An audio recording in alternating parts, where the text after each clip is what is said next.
Calling to order the July 2nd, 2024 regular meeting of the Board of Trustees. Please all stand for the flag salute. I pledge allegiance to the flag of the United States of America and to the republic for which it stands, one nation, under God, indivisible, with liberty and justice for all.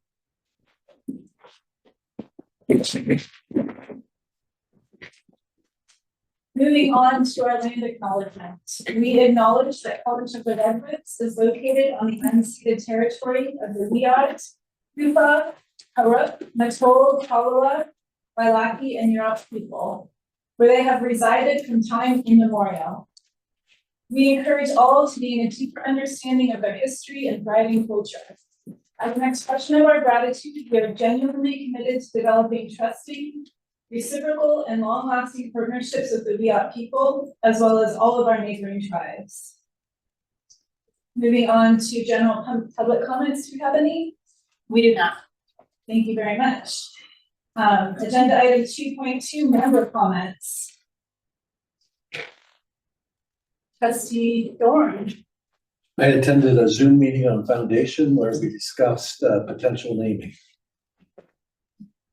Naming of building, yeah. And it was actually an incredibly lively and a great conversation. It's one of those ones where everybody was just out front and throwing out ideas. It was good. Thank you for sharing. Trustee Mullery. I attended the same meeting and I absolutely agree with Trustee Doran. It's a very good meeting. Any other comments?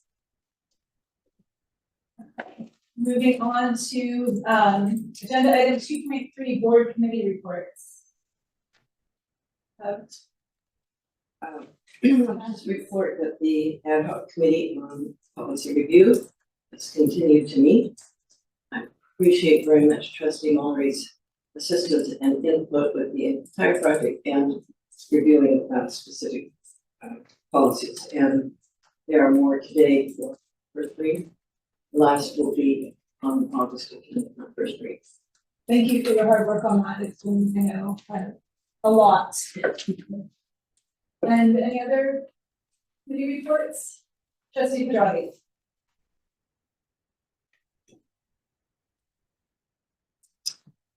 The ad hoc board evaluation committee consisting of board president Robertson, trustee Bingham, and myself met on June 28th. We took into consideration the results of the board's self-evaluation survey and composed the board of trustees goals for 2023 to 2025. The goals will be reviewed by the full board under agenda item 2.5. Great, thank you. Any other? Yes, Trustee Doran. The president eval committee has met a couple of times by email and Zoom, and we're working on a couple of different things that you're clear about in closed session today. Look forward to it. All right, if that is all in our committee reports. Moving on to agenda item 2.4, status of board of trustee requests. Do you have any questions or updates? Okay, moving on to 2.5, review draft amended board of trustees goals for 2023-2025. As Trustee Pedrati said, these are amended after the board evaluation results were analyzed, and so this is a information item and it is open for discussion. Any thoughts that trustees have? Are welcome.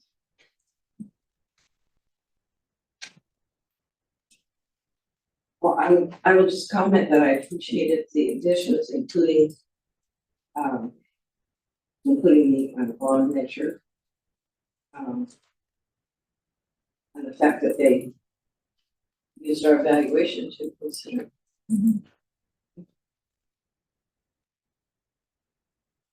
Any other thoughts? Trustee Doran? No, So moved. Okay, great. We will finalize these in August at the board retreat. Moving on to the consent calendar. Would anyone like to pull an item from the consent calendar? Okay, seeing no items for to be pulled, we will go ahead and Move for approval. Second. call for a vote. All those in favor of approving the consent calendar items, say aye. Aye. Any opposed? Consent calendar items are passed. Moving on to agenda item 4.1, approved monthly financial status reports. Move for approval. Do you have any questions or items that you want to get any clarification on? Yes, trustee Dorn. So you probably already know what I asked, the property taxes. If they're at half, or have we had an update or what's going on there? Just yesterday, Eric and I and Mitchell received the most up-to-date report from the county auditors that should hopefully show the receipts for the property taxes. Doesn't mean that they haven't been received by the county, they just haven't made it to their report and into our hands yet. That's crazy when you think that we all have to pay by April 10th. So, but we've never run this low this late, have we, before? It's Except with that Oh, one yes. person, Oh, with yes. that one person. For the fire. Right, Oh, yes, this is not new. yeah. Trustee Mallory. Yeah, thank you. What struck me is that our salary expenses are still trending higher. And this comes up again in the Vice President of Administrative Services report. There doesn't seem to be an explanation for why these are trending higher, just that they are. And I'm wondering if this is something that is easily explained, or if it's something that maybe we should revisit possibly at this workshop. Do you have any feedback on that? Part of what's happened is that the overload payments that were paid out were higher than anticipated. And those can be somewhat hard to control when they're trying to build an adequate schedule to support our enrollment. And the other piece that was running a little higher than we had budgeted for was associate faculty, and for the same reason. So in response to increased enrollment. I think that's a part of it, yeah. So then we would expect to see that offset by increased revenues. That is our plan as we move forward, for example. This year, we had a set budget for part-time faculty for sure. And then as we get closer and closer to the class schedule being finalized, we found out that we had to add section, which then of course, we went over budget for that. So if I could just sort of restate the response, so what we're saying is that these salary expenses, which are trending higher, are primarily going to faculty expenses. Is that what we're saying? Primarily, that's true, yes.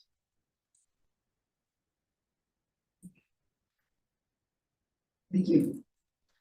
Trustee Dorn. So I did have a question on the spiel ahead of time, the debt service fund, the 500,000.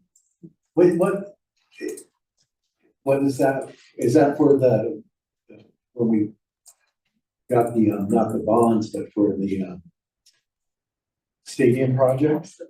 So that's to pay those back. And so though, I can't remember what they're called, they're not bonds. Certificate of participation. So did those all get issued? Yes. Okay, so that was sort of my second part of the question. So we have that 7 million, 7.5. So we have that 7.5 million. Yes. And with that 7.5 million doesn't show up in the cash flow. No, that's accounted for in our capital outlay. Okay, thank you. All right, moving forward to a vote. All those in favor of approving the monthly financial status report, say aye. Aye. All those opposed, say no. Monthly financial status report is approved. Moving on to agenda item 4.2, the first read of board policies and administrative procedures. This is a discussion item. I'll hand it over to the ad hoc committee to guide us through this. Well, you'll see,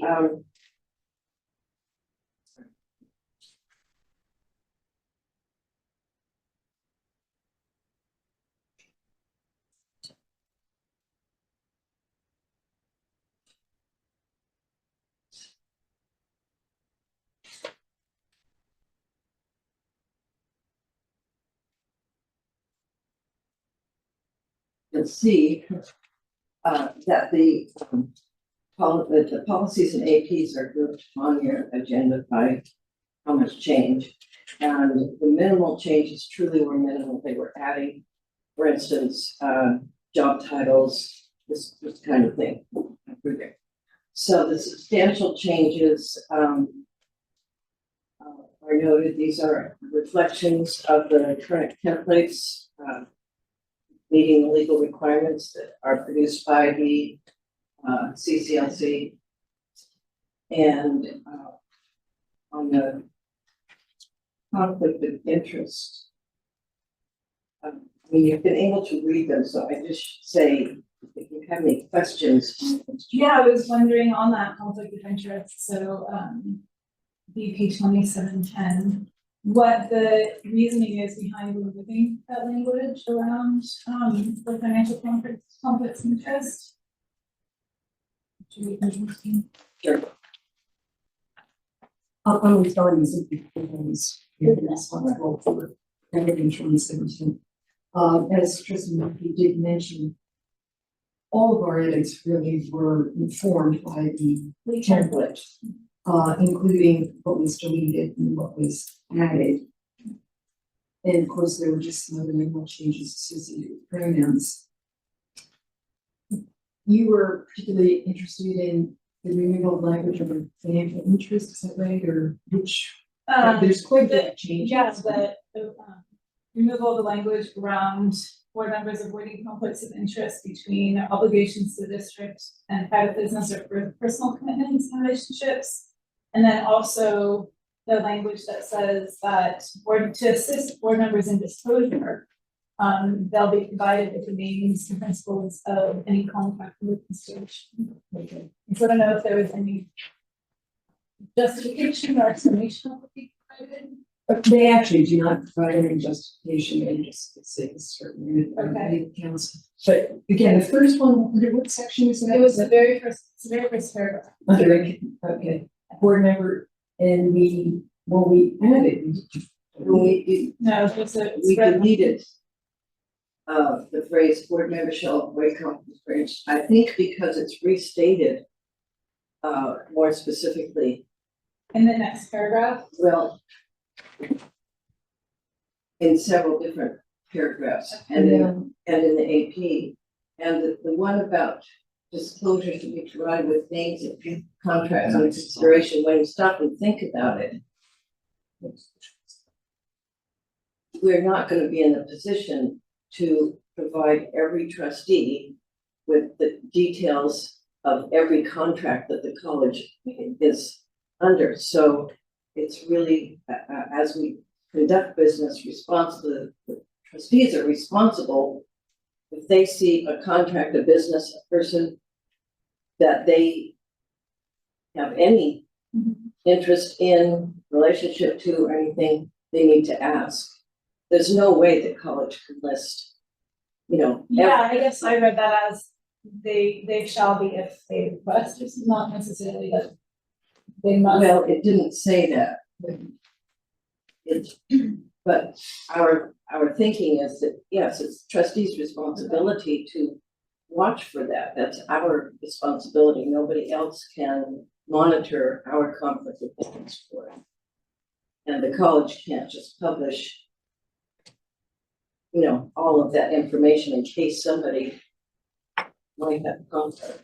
I mean, if we see the contracts, but publish all the detail there, share it all with trustees was not a reasonable. I have to confess, I'm still not seeing the deletion that you're talking about. So That, no, it's not. That's not a Are deletion. you in the? Yeah. On, AP 2017. I'm in VP. Oh, I'm sorry, I thought we were talking AP. So Oh. dry. That AP 2017, I'm sorry. I'll do the VP, that's why. Yes. Yeah, that's a big deal. Run the VP. Did I misspeak? Yes. Everybody else. Yeah, everybody else was on the, I'm sorry, President, I should have been so. But Carol, you were on the same. Yes. I'm. So Okay, if I'm the one who's, so now we're on the same, I apologize. No. so now we're on. So what are we, which one do we want? VP, the one that you might, All right. okay, We're good on that. yes, Carol answered.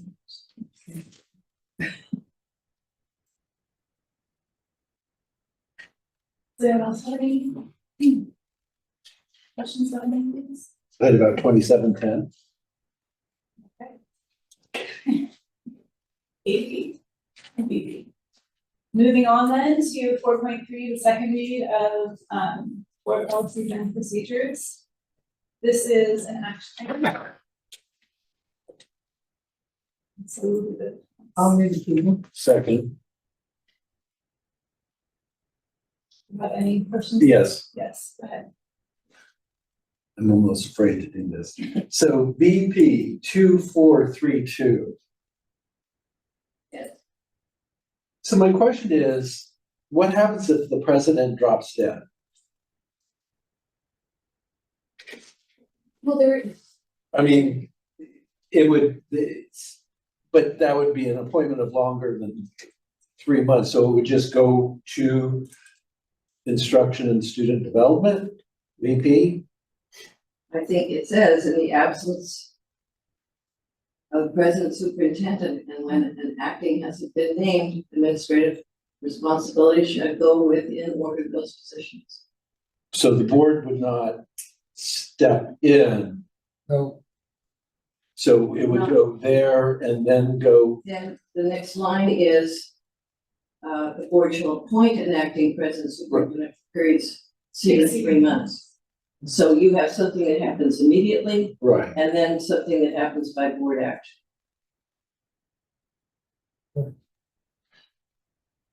okay, And my read is it doesn't matter the mechanism, it's death or. Okay, right, no, I read it somewhat differently. So,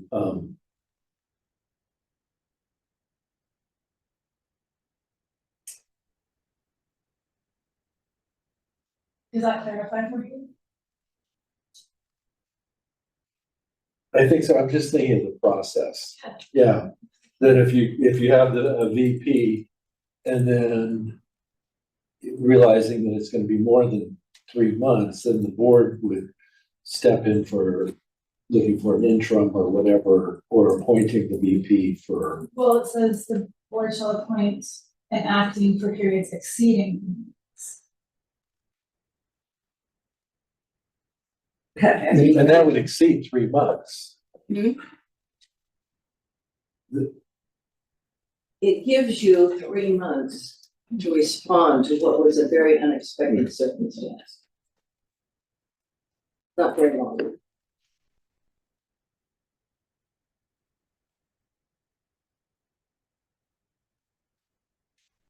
But the vice president would be more than 3 taking over right then. It would be more than 3 months. I mean, there's no end in sight if the president's not with us anymore.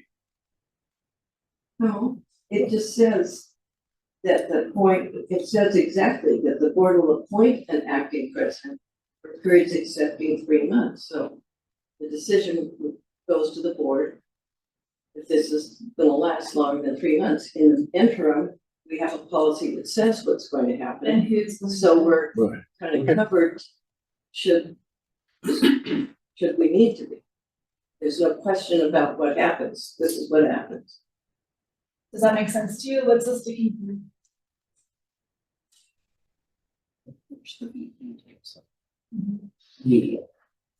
Immediately. So the first- You immediately have somebody, Yeah, but that immediate person's gonna be more than 3 months, But but immediately, potentially, but immediately the vice president. Right, instructs steps in the ministers next day. to Development steps Right. in and may step in for, it's an undefined period, but if it's, the board will appoint an acting president for periods that exceed 3 months. Which may or may not be that person. But the immediate thing that happens is that person steps into the role. That's more than me. And I'd also point out that the immediate appointment will not exceed 15 days. So if there was an unexpected event, and it is apparent that the acting position will last more than 15 days, then the board would step in. But there can be 6 consecutive periods of 15 days. Yeah, but we 3 months.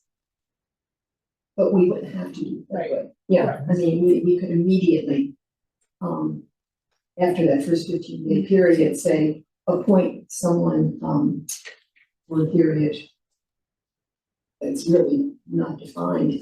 I think for me, if there is a sticking point, but I don't think it's associated with this particular policy, is there's typically a distinction between acting and interim. Okay, And an interim executive is appointed for a longer period of time, Okay. for a year, 2 years, 3 years. So we may have this acting for 2 a weeks. period of time, or no, it could be 3 months or longer. But then, and then I would imagine we would start a search Exactly, for a permanent executive. But we also might consider an interim if, At least everything open. yes. So, So there are options, right, but there is a clear, but yeah. It means that there's a clear Something immediate- has to happen immediately, not to exceed 15 days, then we move into a longer acting. It's going to exceed 3 months, and then depending upon circumstances, we may move into an interim appointment or permanent, but that would depend upon circumstances. Okay, I don't know if that helps you.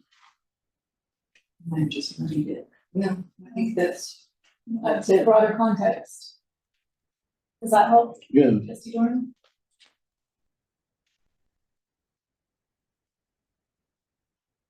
Are there questions on any other?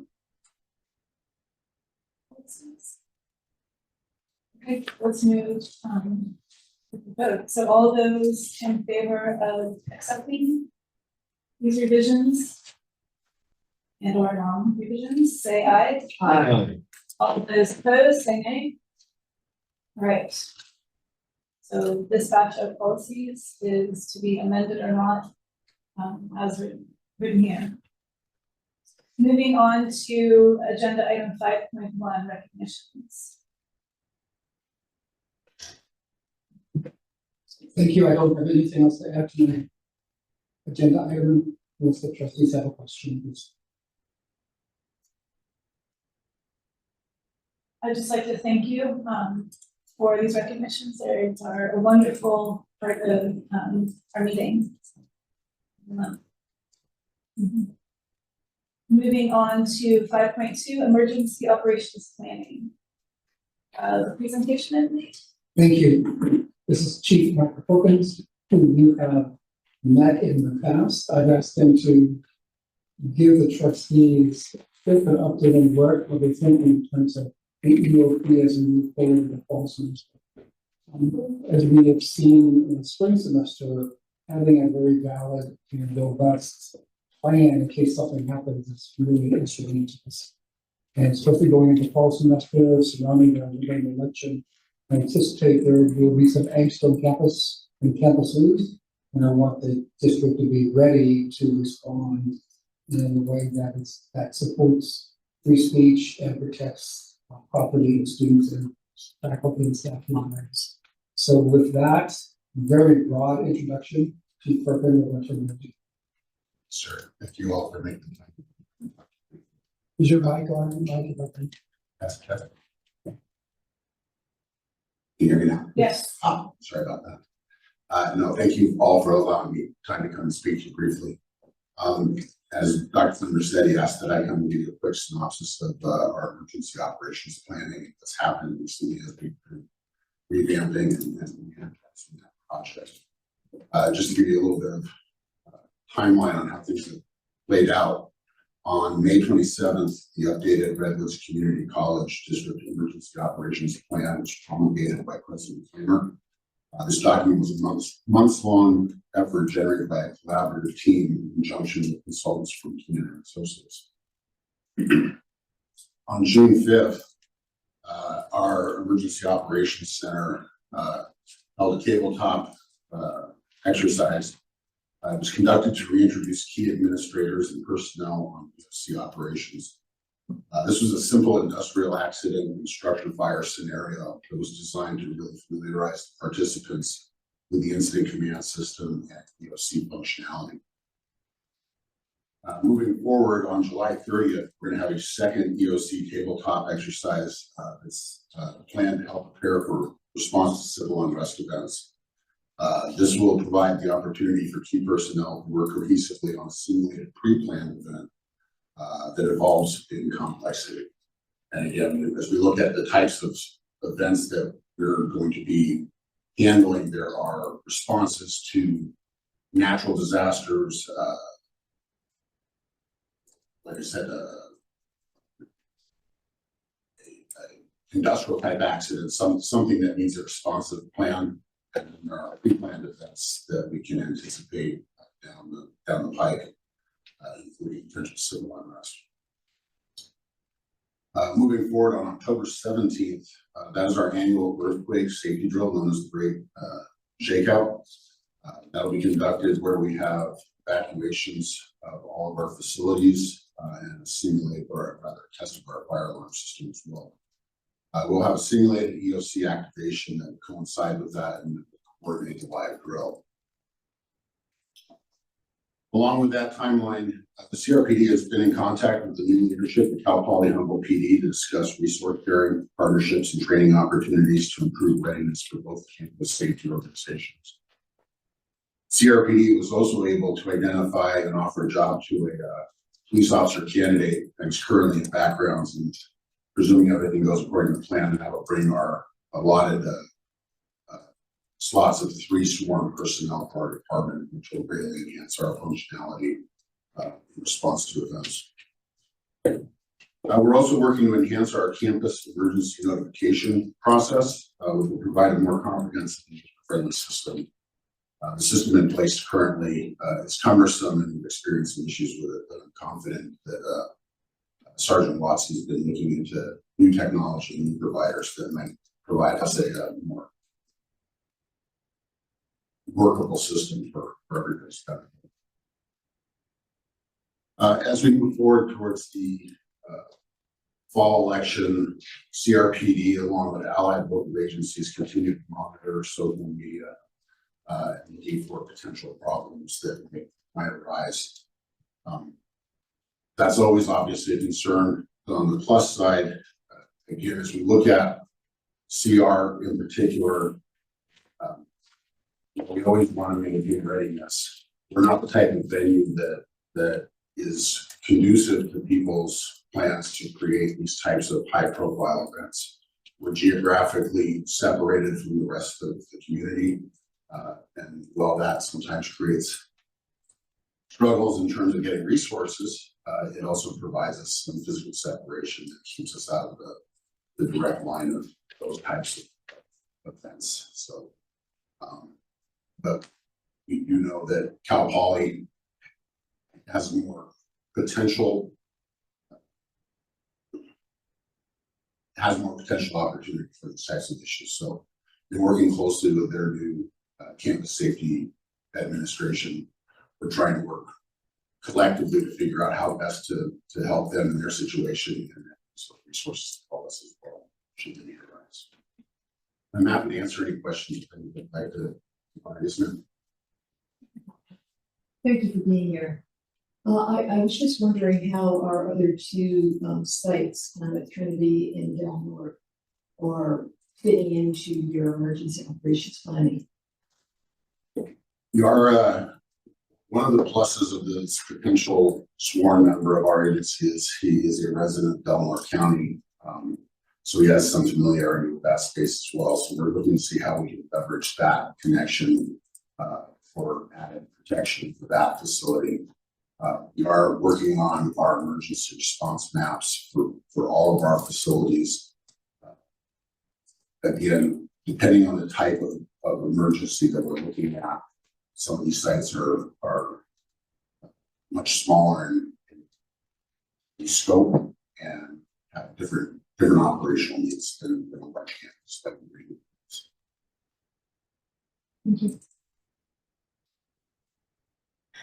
So I was just wondering, in terms of pre-planning for civil unrest, what are some of the sort of first principles or values or priorities that guide your planning and response? Well, certainly, our goal is to maintain the ability to protect people's First Amendment rights. And that's something that gets built into all of our planning, identifying locations, time, manner, and place for how we can facilitate that activity, and to make sure that and looking at, particularly, for example, this election year and the contentious nature that we can particularly anticipate, making sure that we identify spaces that are going to be conducive to keeping those types of groups physically separated as much as we can. That's unfortunately, like I said, sometimes the motive in some of the unrest. I recently had a chance to watch some of the activity down by the courthouse in downtown Eureka, and interestingly, there's a natural barrier that sort of occurs with Highway 101 as it passes through, and this particular event was a protest that involved both pro-Israeli and pro-Palestinian sides, and the highway created a natural barrier in a particular case, which is obviously a help. Again, the positive side we have for us is that a lot of that activity is really driven by high visibility and just not that type of facility that is conducive to that. Doesn't mean that it can't happen here. We're certainly planning for those types of potentialities, but we are not the geographically desirable target for that type of activity. Thank you. May I add a little bit to that? Is that since we anticipate there will be that there could be some issues in November. So our intention is to use our faculty and staff and student government in the fall semester to start the conversation about how do we use this as an opportunity to build a relationship between each other.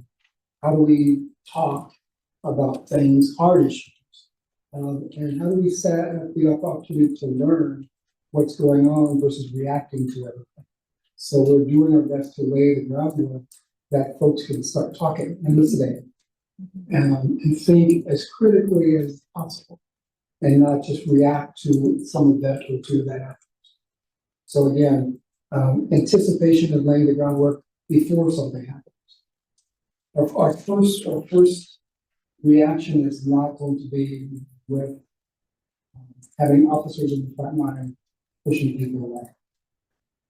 And so what I'm hearing is sort of maintaining this as a developmental space where exchange can happen. Absolutely.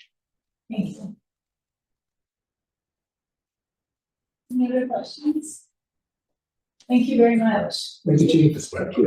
Thank you.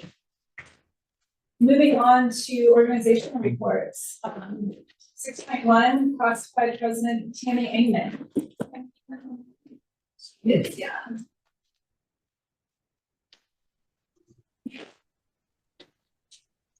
I'm here. I wasn't even paying attention to how fast the board meeting was moving today, but my written report is submitted, and if you have any questions, I'm more than willing to answer them. Any questions? Thank you very much for your written reports. Thank you.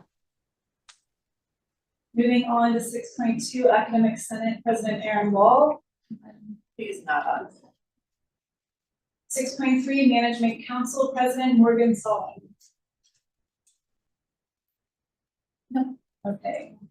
6.4, Student Trustee Ariel Alanes.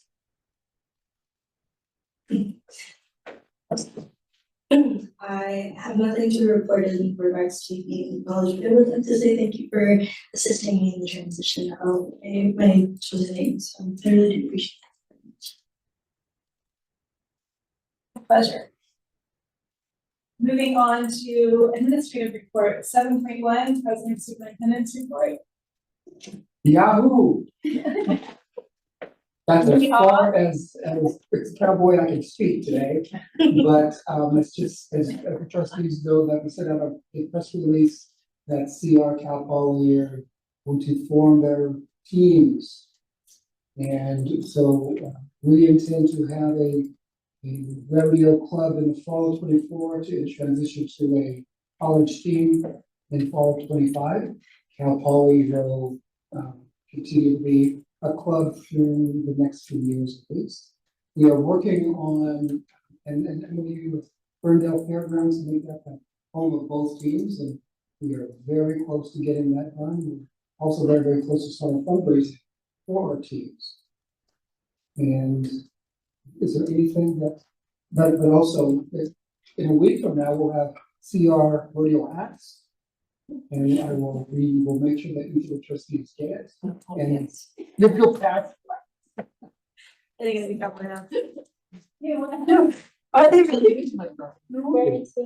Anyway, we are very, very excited. And this is, again, one of the offshoots of the partnership that Cal Poly CR has. This has been an initiative of conversation since Dr. Jackson and I met 4 or 5 years ago.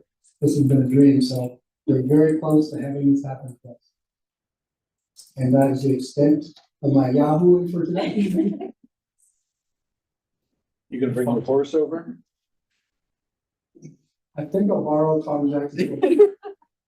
He doesn't have one. Actually, he has 2. Trustee Mallory. Just two comments, not associated with Yahoo. Are you dying? Or whatever the appropriate language is. Exactly. I am not a cowboy. If I say. No, I like confused though, but in any event, so in terms of restructuring academic affairs, I noticed that Carrie Mayer is the chair of the task force. Now, I was under the impression she retired. She retires at the end of the month. At the end of July is her last formal day as an employee. She's on leave right now. She'll be back, and I asked her, because of her experience, to lead the ad hoc group to really look at things in a new way.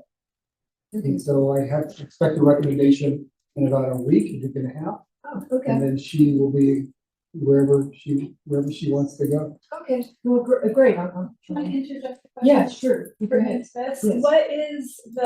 what is your timeline? What's your thinking on timeline? Certainly. So once I get the very recommendation from the task force in mid-July, I will take a look at that and have conversations with the faculty at the beginning of fall semester. And at that point, we will go ahead and put something in place for the year and decide at that point which of the 2 dean positions to go search for at the beginning of fall semester to start January 1st. Oh, yeah, just a comment. I wanted to thank you for including in this report the discussion about the previous. I was not familiar with that. Embarrassed to say, I read it, I looked it up. Should have known about this. So I thank you for educating me, and I thank you for including it in the report. And I'd like to add that I appreciate that the administration is going to work with the student government to encourage voter turnout, voter registration. Okay, moving on to 7.2, Vice President of Administrative Services.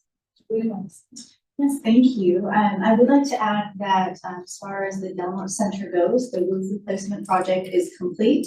However, they are waiting for some of the skylight panels to be able to finish that portion of the work. So once those panels do come in, the contractor will be able to get that work complete.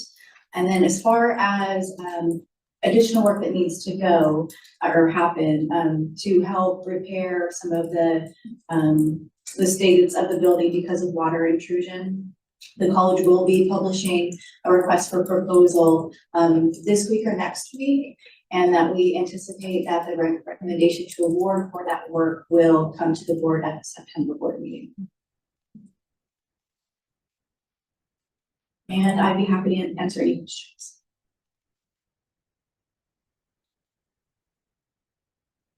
Trustee Thomas. Oh, trustee Dorn, I'm sorry, I was thinking of a question. So thank you for the cash flow analysis. I think that was pretty cool. So I did have two questions. One is the ending cash balances. Those really don't exist in like the real dollars in the county, correct? I mean, as of today, we don't have close to $8 million in cash from the unrestricted general fund. Are you talking about July 2024? Yeah. Beginning balance? Well, the ending, well, either. So these are forecasted. Okay, So this is what we're anticipating. What you're- And what's happened is Mitchell has worked to go backwards okay. to get as close as possible to actuals to then go forward. And I'm just curious why the apportionment amounts vary every month. Is there a quick reason for that? It's a formula of how they do it, and I think at the advanced apportionment that comes out in July, they anticipate the payments through January. Okay, And then the P1, we get another certification that shows the P1 or the P2, should be the P1, that shows the remainder of the payments. So, and I know it's not the same amount, it might have to do with their cash flow. yeah, I just thought it was odd that like December is so low compared to November. I think they also try to offset when we have when our property taxes come in, it might be lower apportionments coming in because they know we're having an influx of cash from other sources. Of course, we did so well on property taxes. Thank you. It's a cool report. So I have a question on the budget for salaries, just sort of looking back to the earlier inquiry around the salaries being over budget. And so has that been taken into account in forecasting for 24, 25 and Yeah. expanding that budget more? Absolutely. May I add something to it? One of the things that we're looking very closely at is the release time for faculty. Knowing that because we already held harmless last year and this year, we really weren't taxed that much with how much time out of the classroom that we can be faculty. However, moving forward, we're hyper focused on making sure that we have faculty in the classroom. And we don't have a lot of faculty out of the classroom doing administrative work. Thank you. Any other questions? Okay, moving on to 7.3, Vice President of Instruction and Student Development, Dr. Kristen Morris. Good afternoon. In addition to my written report, I just wanted to share with the trustees that we have a delegation of 6 CR folks who will be attending the 2024 Curriculum Institute next week in Pasadena. This 4-day event is facilitated and organized and hosted by the Academic Senate for California Community Colleges. And this year's theme is to revitalize curriculum strategies, revamp teaching approaches, and reignite passion for community college student success. So in keeping with that, we've composed a team of, like I said, 6 individuals, all of whom support curriculum at various levels, to include Dr. George Potomianos, who's the Faculty and Curriculum Committee Chair, John Pace, Faculty and the DEIA Representative to Curriculum Committee, Nicole Bryant-Lesher, who's the Pathways Director, Tatiana Robinson, Curriculum Specialist, Cameron Papp, Curriculum Specialist, and I will be joining the group as well. look forward to reporting back to the board on some of the solutions and problem solving that, and best practices that we glean from the conference and our colleagues. Are there any questions on my written report that I may address for you? Look forward to hearing that report. Any questions? Thank you very much. Moving on to 7.4, Executive Director of College Advancement and the Foundation. Dr. Mr. Marie. And he is here to. Okay. Wow. Moving on to 8.1. A trustee request to place an item on the future agenda for direct staff to give regular reports. Have anything? Okay. 9.1, moving into closed session, on the public employee performance evaluation of the president and superintendent for California Government Code Section 54957. So we will now move into closed session. So next time.